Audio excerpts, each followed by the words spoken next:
આ તરફ digital arrest થયેલા ખેડૂતનો આપઘાત. વડોદરાના કાયવરોહણના ખેડૂતનો આપઘાત. ડિજિટલ અરેસ્ટ બાદ આપઘાતનો રાજ્યમાં આ પહેલો બનાવ છે.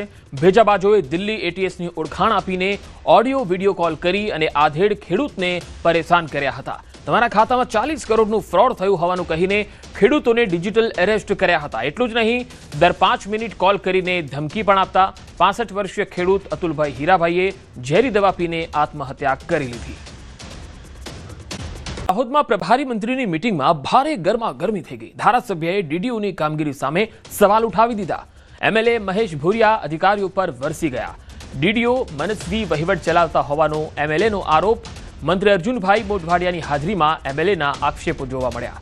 મનરેગા સહિતના કામો ન થતા હોવાનો આરોપ લગાવ્યો. સંકલન દિશાની બેઠકમાં ડીડીઓ હાજર ન રહેતા હોવાનો પણ તેમણે દાવો કર્યો. જિલ્લા વિકાસ અધિકારીની મનસ્વી રીતે 12,000 કુવા આપી દીધા.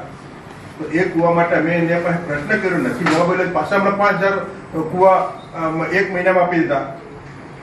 માત્ર ને માત્ર મહાત્મા ગાંધી રાષ્ટ્રીય રોજગાર યોજના અધિકારીએ એની ગુડબુકમાં, સરકારશ્રીની ગુડબુકમાં કામગીરીમાં હું પ્રથમ નંબરે છું. સારી કામગીરી. આ રીતે અબજો કરોડ રૂપિયા આપી દીધા.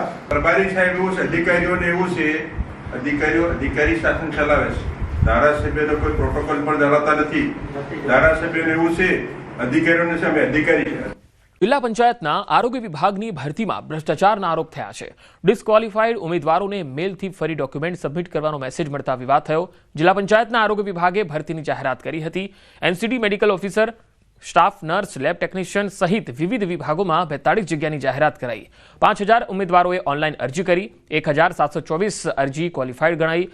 અન્ય તમામ અરજી અયોગ્ય ગણવામાં આવી. તમામ પ્રક્રિયા 15 નવેમ્બરના રોજ પૂરી થઈ ગઈ હોવા છતાં ઉમેદવારોને ફરી ડોક્યુમેન્ટ સબમિટ કરવા જણાવવામાં આવ્યું, જેને લઈને વિવાદ છંછેડાયો છે. ભરતી પ્રક્રિયામાં આરોગ્ય વિભાગના અધિકારીઓ મોટા ગોટાળા કરતા હોવાના આરોપો થયા છે. એ 1799માંથી ખાલી 42 જગ્યા ભરવાની છે. ભરતી પ્રક્રિયા 15/11 પૂરી થઈ ગઈ છે. આમ છતાં જે આ ભરતી કમિટી છે, ભરતી કમિટીએ કોઈ પણ જાતના કાર્યાલય આદેશ કર્યા વગર, કોઈ પણ જાતનો હુકમ કર્યા વગર એમને મોને ઓન રાખીને પાછા જે ફેલ થયેલા ઉમેદવારો છે, જે 3699 ઉમેદવારો ફેલ થયા છે, એ ઉમેદવારોને ફરીવાર બોલાવે છે અને એના વાંધા માગે છે કે કોઈ લોકોને અન્યાય ના થાય એ માટે વગર કાર્યાલય આદેશે કે વગર કોઈ પત્ર બહાર પાડે પોતાની મનમાની હાકે છે. એકવાર તો ભાઈ નાપાસ તમે કર્યો છે તો ચકાસણી કરીને જ કર્યા હશે ને. ફોર્મની ઓનલાઈન ચકાસણી કર્યા સિવાય તો તમે ડિસ્ક્વોલિફાઈડ નહીં કર્યા હોય અને ક્વોલિફાઈડ લોકોને ફરી બોલાવવામાં આવે છે. તો જિલ્લા આરોગ્ય અધિકારીના ઇન્ચાર્જે જણાવ્યું કે લાયક ઉમેદવારોને યોગ્ય તક મળે તે માટે કમિટીએ આ નિર્ણય કર્યો છે.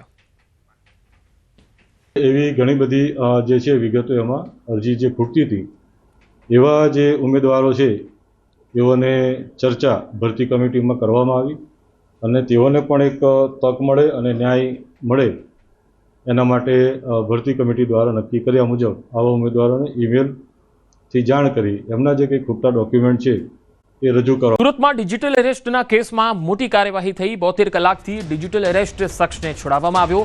મનપાના પૂર્વ કર્મીને સાયબર ક્રાઇમે છોડાવ્યો.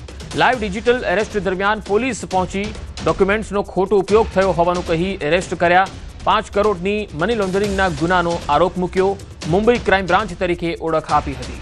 62 વર્ષીય વૃદ્ધને ડિજિટલ એરેસ્ટ કર્યા હતા. સીબીઆઈનો લેટર પેડ પણ મોકલ્યો હતો. વધુ માહિતી મેળવીએ સંવાદદાતા કીર્તેશ પટેલ સુરતથી જોડાયા છે. કીર્તેશ, આ કેવી રીતે એક વ્યક્તિ જે મનપાની અંદર કામ કરતો હતો એ ડિજિટલ અરેસ્ટનો ભોગ બન્યો?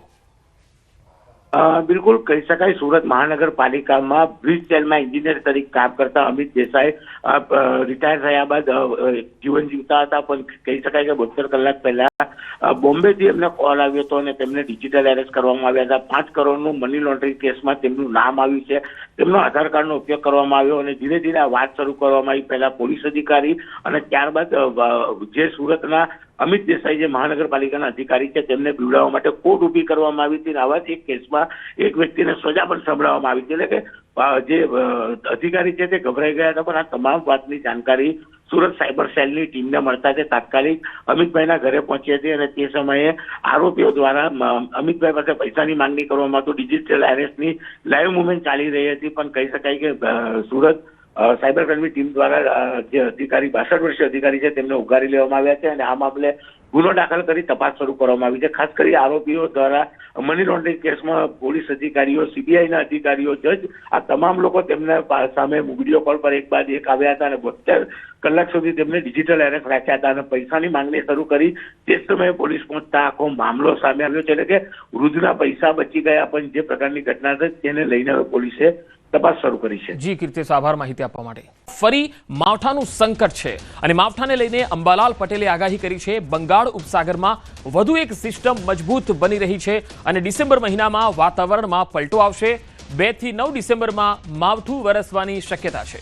સુરત, નવસારી, ભરૂચ અને અમરેલીમાં વરસાદ પડશે. વાદળછાયા વાતાવરણ વચ્ચે છૂટો છવાયો વરસાદ વરસી શકે. ડિસેમ્બર મહિનામાં કાતિલ ઠંડીની પણ આગાહી કરાઈ છે. માવઠાની આગાહીને લઈ ખેડૂતો ચિંતિત બની ગયા છે. 2 ડિસેમ્બરથી ડિસેમ્બરના પ્રથમ સપ્તાહમાં હવામાનમાં પલટો આવશે અને વાદળો આવવાની શક્યતા રહેશે. સવાર અથવા તો બપોરના બાદમાં વાદળો જણાશે અને નવસારી, ભરૂચ, સુરત આ ભાગોમાં ક્યાંક વરસાદી છાંટા પડવાની શક્યતા રહેશે. તો ઠંડીને લઈને હવામાન નિષ્ણાત અંબાલાલ પટેલે આગાહી કરી છે. લઘુત્તમ તાપમાનમાં વધારો થવાની શક્યતા. બંગાળ ઉપસાગરમાં વધુ એક સિસ્ટમ મજબૂત થઈ રહી છે. તોફાની સિસ્ટમના કારણે ગુજરાતનું હવામાન બદલશે. આવતીકાલથી વાદળો આવવાની પણ શક્યતા જોવા મળશે. લઘુત્તમ તાપમાનમાં વધારો થવાની શક્યતા રહેશે. સવારના ભાગમાં ઠંડી રહેશે, પરંતુ હવે ધીરે ધીરે એક 25 તારીખની આસપાસ બંગાળ ઉપસાગરમાં એક સિસ્ટમ બની રહેશે અને આ સિસ્ટમ તોફાન બનવાની, ચક્રવાત બનવાની શક્યતા છે. આ ઉપરાંત અરબી સમુદ્રમાં પણ એક લો પ્રેશર બનવાની શક્યતા, લો પ્રેશર બનશે, પરંતુ ત્યાંનો માર્ગ લગભગ ગુજરાત તરફ નહીં હોય. તો આગામી 5 દિવસ વાતાવરણ સૂકું રહેશે. હવામાન વિભાગે કરી છે આગાહી. પવનની દિશા પૂર્વ દિશા તરફની થઈ પવન ફૂંકાતા તાપમાનમાં વધારો થશે. આગામી 3 દિવસમાં 2 થી 3 ડિગ્રી તાપમાન વધશે. રાજ્યમાં સૌથી ઠંડુ શહેર નલિયા નોંધાયું છે. आज का जो फोरकास्ट है 20 से लेकर 26 नवंबर तक मौसम आमतौर पर शुष्क रहने का पूर्वानुमान है और जो न्यूनतम मिनिमम टेम्परेचर है इसमें अगले 3 दिन 2 से 3 डिग्री सेंटीग्रेड बढ़ने की संभावना है और उसके आगे कोई बड़ा बदलाव नहीं रहेगा. और जो कोस्टल एरिया में आज का जो विंड का दिशा था उत्तर से उत्तर पूर्व दिशा में से था. गुजरात का दोनों उत्तर दक्षिण गुजरात के तटीय क्षेत्र है और उसका जो स्पीड था 15 से 20 नॉट था. और जो हमारा अहमदाबाद के लिए आज का जो फोरकास्ट है क्लियर स्काई है और मिनिमम टेम्परेचर जो है न्यूनतम तापमान 15 डिग्री सेंटीग्रेड के आसपास रहने का पूर्वानुमान दिया गया है. सबसे कम तापमान रिकॉर्ड हुआ है नलिया में, वो 10.8 डिग्री सेंटीग्रेड.